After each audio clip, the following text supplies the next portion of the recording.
Buat Mas Gamal, baru periode pertama langsung bakal dapat tunjangan rumah jabatan yang nilainya puluhan juta rupiah nih Mas Gamal. Artinya satu hal yang ingin saya tekankan mungkin ya, itu lebih ke arah bagaimana kita sebagai anggota DPR itu punya kemauan hidup sederhana dan tidak mewah. DPR juga tidak perlu menunjukkan harus pura-pura hidup sederhana. Bagi saya yang paling Ada ya, banyak yang pura-pura. Ya banyak lah pura-pura hidup sederhana. Ini kan untuk menjaga perasaan konstituennya masing-masing. Kalau partai-partai Islam mungkin sangat wajar untuk dipahami seperti kawan-kawan PKS ya, karena memang konstituennya melihat pemimpinnya itu harus kelihatan susah dan miskin.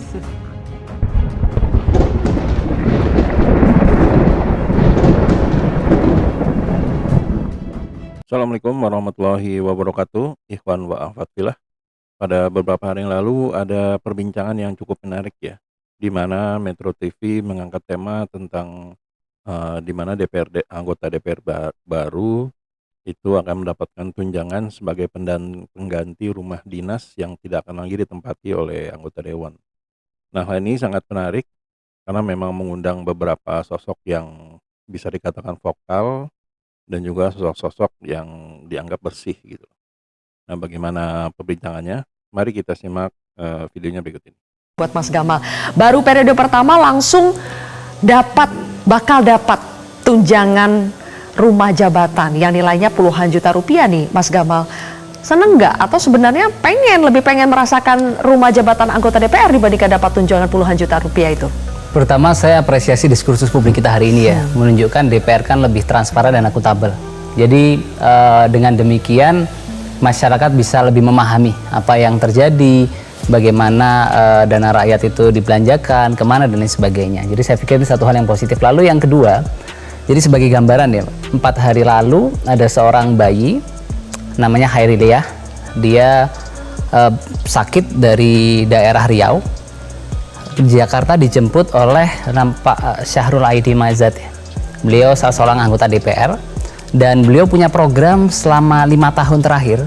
Kalau ada warga dari dapilnya yang sakit, itu diberikan kesempatan tinggal di rumah dinas DPR ya. Jadi saya pikir itu satu teladan ya, yang baik buat kita semua. Artinya satu hal yang ingin saya tekankan mungkin ya, itu lebih ke arah bagaimana kita sebagai anggota DPR itu punya kemauan hidup sederhana dan tidak mewah. Jadi ketika saya hari pertama dilantik, Pak Sohibul Iman itu mantan presiden di PKS, itu pesan ke saya, jadi jangan bermewah-mewah ya. Bayangkan perasaan relawan kita, pendukung masyarakat kalau melihat anggota DPR-nya hidup bermewah-mewah gitu. Lalu Bu Ledia misalkan ya, sekretaris fraksi itu juga ketika saya diumumkan lolos menang ya perhitungan suara Maret, kalimatnya pun sama. Jadi tetap murah hati, tetap rendah hati. Ibu saya pun pesannya sama gitu. Artinya saya melihat ya, yang paling penting itu adalah sebetulnya anggota DPR tersebut ya, punya satu orientasi untuk hidup sederhana dan melihat semua potensi yang diberikan pemerintah sebagai upaya untuk memberikan khidmat yang luar biasa di tengah-tengah masyarakat begitu. Kalau dapat tunjangan itu bisa dibilang bakal hidup sederhana tidak? Yang sampai puluhan juta rupiah untuk rumah jabatan? Jadi ada 2 kata dalam bahasa Belanda yang tertulis berbeda tapi terucap sama Mbak. Namanya Leiden and Legend. Eden work is an legend work, Leiden is legend. Jadi jalan kepemimpinan adalah jalan penderitaan, memimpin adalah menderita. Kalau kita lihat sejarah pendiri-pendiri bangsa kita ya, mereka itu hidup dalam kesederhanaan.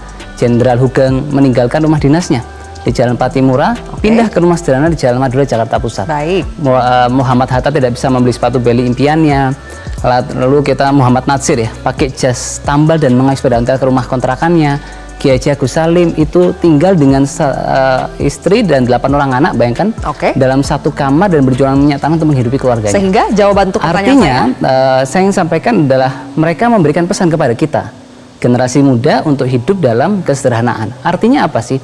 Terlepas apapun yang akan nanti diterima oleh semua pejabat negara, menurut saya yang paling penting adalah kita sebagai anggota DPR punya ketulusan untuk melihat bagaimana semua potensi tadi itu dikembalikan kepada masyarakat dalam bentuk khidmat semaksimal mungkin yang kita bisa. Oke, maksudnya tunjangan itu dimanfaatkan buat masyarakat atau setidaknya bekerja dengan sungguh-sungguh. Saya tidak ingin masuk dalam aspek teknis ya, baik kalau ini, begitu. tapi saya ingin masuk dalam sebuah prinsip yang seharusnya dimiliki seorang pejabat daerah. Misalkan nih contoh terakhir ya, Kiai Maimun Zubair ya, P3. Itu beliau luar biasa Bapak Ibu. Dia bagi 3 lemari di rumahnya satu lemari dari warung untuk makan keluarganya, satu lemari dari uang politik untuk urusan politik, satu lemari lagi itu dari beliau ceramah untuk umat dan masyarakat. Wajar tidak sih Mas Adi Pray ketika sebagian publik itu marah mendengar anggota DPR itu mendapatkan fasilitas lagi, uang lagi, sementara dibandingkan dengan kinerja DPR, patokannya adalah kinerja DPR periode lalu. Jadi ada kemarahan publik. Apakah memang sebegitu? Apakah itu sebegitu tidak layakkah anggota DPR diberikan fasilitas seperti itu? Ya, sebenarnya setiap apapun fasilitas yang diterima oleh pejabat publik itu ditambahkan untuk memberikan servis kepada mereka, ini kan pasti menjadi perdebatan dan bahkan pergunjingan. Jadi saya sebutkan di X khususnya ataupun di IG, orang bicara itu satu persatu memang, meski ini tidak bisa disimplifikasi semua orang, tapi kelompok-kelompok kritis seperti kita-kita, peneliti, ini menganggap sesuatu yang sebenarnya tidak terlampau perlu untuk dilakukan. Ini kan soal sensitivitas, itu satu. Nah, yang kedua bagi saya sebenarnya anggota dewan kan nggak perlu rumah jabatan sekalipun, mereka orang kaya semua kok. Artinya apa? Ini cukup hak yang diberikan, sangat layak karena memang adalah pejabat negara. Tapi kalau kita melihat kegunaan selama ini, banyak juga anggota dewan yang memang tidak menggunakan fasilitas rumah ini untuk ditempati day to day. Mereka beli rumah di tempat yang lain. Ada yang di Tangsel, ada yang di Jakarta, yang di Bekasi, yang di Depok. Tapi ini menyangkut soal hak yang harus diterima, saya kira nggak ada soal. Yang paling prinsip sebenarnya, kalau kita mengacu pada 2019 yang lalu, sebelum ada serah terima jabatan dan pergantian anggota dewan yang baru, rumah-rumah yang dianggap bocor, kurang bagus, ini direnovasi biasanya oleh Setjen. Hordengnya dibetulin, ya, floornya juga diamplifikasi dengan hal-hal yang baru. Jadi tanpa pindah sekalipun sebenarnya ini masih bisa disiapkan. Nah, yang ketiga sebenarnya Sylvia, menurut saya DPR juga tidak perlu menunjukkan harus pura-pura hidup sederhana. Bagi saya yang paling Ada ya, banyak yang pura-pura. Ya banyak lah pura-pura hidup sederhana. Ini kan untuk menjaga perasaan konstituennya masing-masing. Kalau partai-partai Islam mungkin sangat wajar untuk dipahami seperti kawan-kawan PKS ya, karena memang konstituennya melihat pemimpinnya itu harus kelihatan susah dan miskin sesuai dengan mereka. Tapi partai-partai yang lain nggak bisa.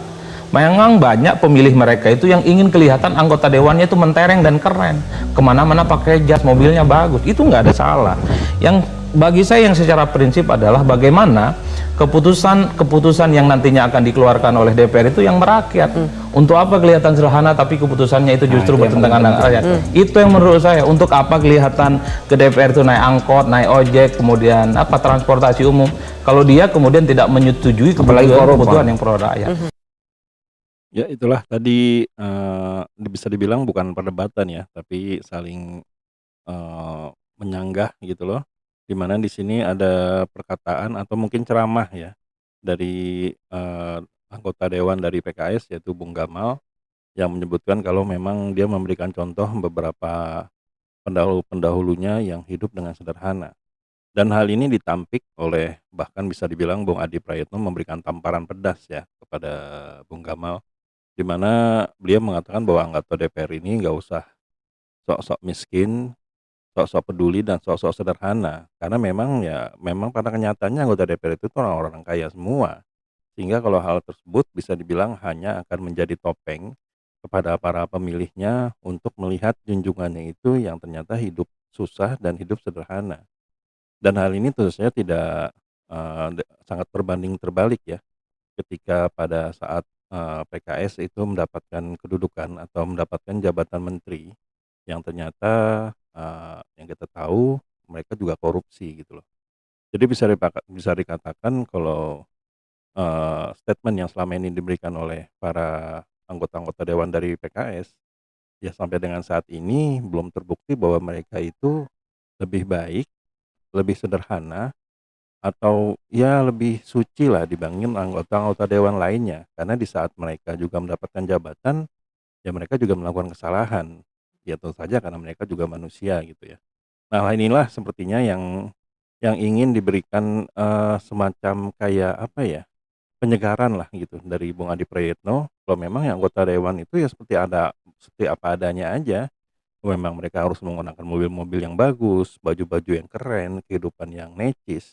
Ya itu saja yang diperlihatkan kepada masyarakat, jangan jangan memakai topeng sederhanaan atau kemiskinan, tapi ketika mendapatkan jabatan, mereka melakukan hal-hal yang sama juga gitu loh.